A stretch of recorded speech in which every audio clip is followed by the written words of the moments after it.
Another method of working a small circle in the round is with double pointed needles. In fact, most of you probably have encountered this before because it's probably, I'd say, the most commonly known method of working in the round. And you can see with this, in this, you've got 3 working needles, sometimes 4, and an extra third, a fourth or fifth one that you're going to be working with. And if you can see it here, what you're actually doing with the double pointed needles is mimicking a circle by putting on several different needles. You can kind of break it up so that you allow that circle of knitting to form close to a circle, so that you put as little stress on those joints in between so that you're not going to be causing any ladders.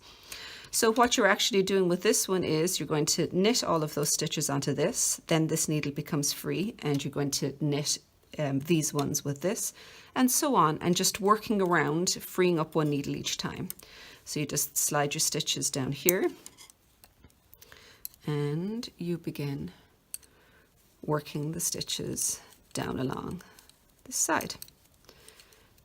And when you finish that one, you just move on to the next one. So it's fairly self-explanatory, with the most difficult part probably being the setup, because it's a bit fiddly with a lot of needles. So you just slide these ones down, you move this one into position, and you begin working on the next one.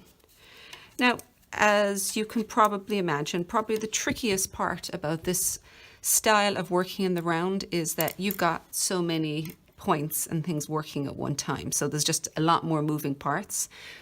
And in addition to that, you need to get an extra set of needles because you can't use the circular needles you've got. Also, one thing you need to be aware of, because you've got a lot of extra joins, those spots between these where you can get loose stitches or ladders can be quite problematic on this. You can avoid it a little by kind of moving the positions where these start. So you might perhaps work one extra onto this needle each time. So you're kind of moving the joins around so it's not in the same place. And doing, as I said before, kind of taking care when you move on to the next one to keep it tight. But it does tend to be a bit more of a problem, I think, with double pointed needles than with a magic loop, in my experience.